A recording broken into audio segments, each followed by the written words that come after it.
and energy. She has one problem. It's called petroleum.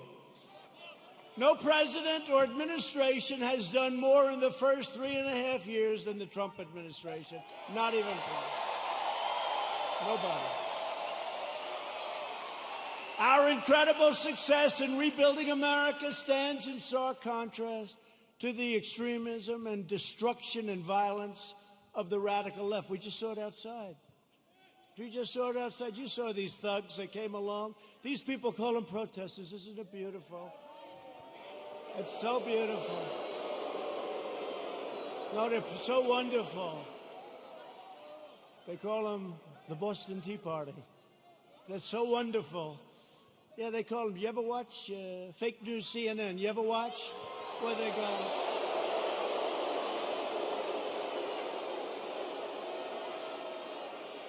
How about the CNN anchor? How about the CNN anchor? You know, did a little shave job in the head, which is fine. And he's standing in front of a building saying things are very peaceful here. And the building is, it looks like the biggest fire I've ever seen. The whole town is burning. It's like the biggest fire. And he said, things are very good here, Anderson. I think it's good. I think it's good. These are wonderful people, Anderson. You ever see that? Looked like the world was coming to an end. And you know, we did something in Minneapolis. After watching for 3 or 4 days, I called. I said, you got to get out. You can't protect yourselves. I got them to take 8,000 National Guardsmen. And in 1 hour, it all ended. And they rode through the next 3 weeks with no problem.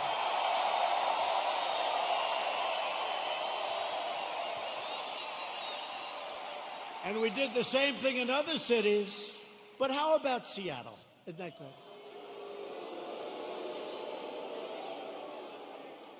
So they take over a big chunk of a city called Seattle. I mean, we're not talking about some little place. We're talking about Seattle. Have you ever been to Seattle? They took over a big chunk, and the governor, who's radical left, all of these places I talk about are Democrat. You know that. Every one of them. Every one of them. And I have an offer out. I said, anytime you want, we'll come in, we'll straighten it out in 1 hour or less.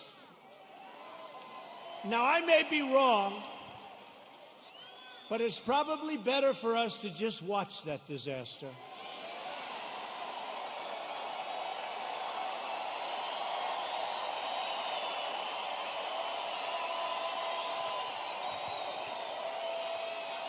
I flew in with some of our great congressmen who were going to introduce in a second, and I said to him, Congressman, what do you think?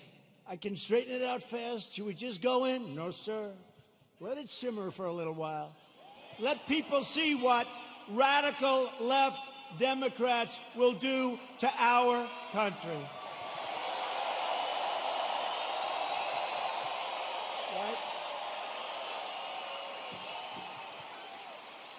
But Americans have watched left-wing radicals burn down buildings, loot businesses, destroy private property, injure hundreds of dedicated police officers. These police officers, they get injured. They don't complain. They're incredible.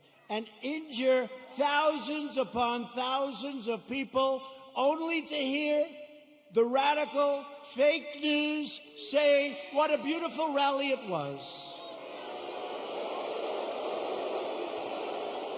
And they never talk about COVID.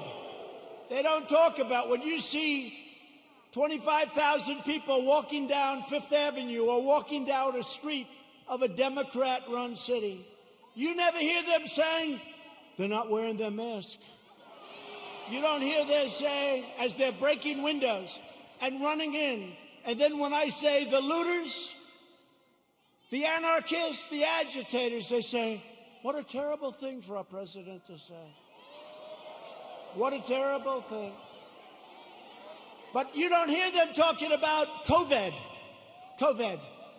To be specific, COVID-19. That name gets further and further away from China as opposed to calling it the Chinese virus.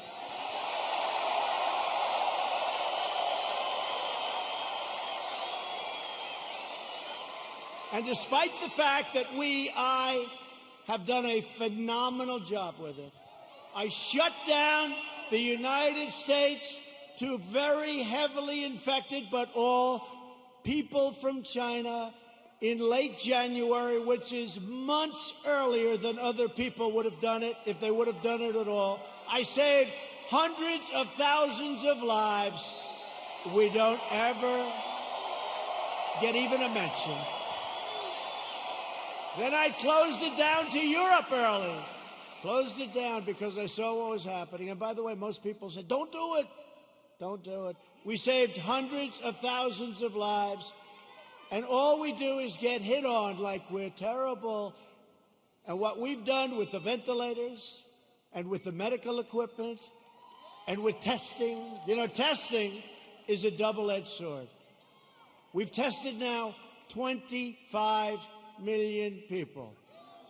It's probably 20 million people more than anybody else. Germany's done a lot. South Korea's done a lot. They call me, they say, the job you're doing, here's the bad part. When you do testing to that extent, you're going to find more people, you're going to find more cases. So I said to my people, slow the testing down.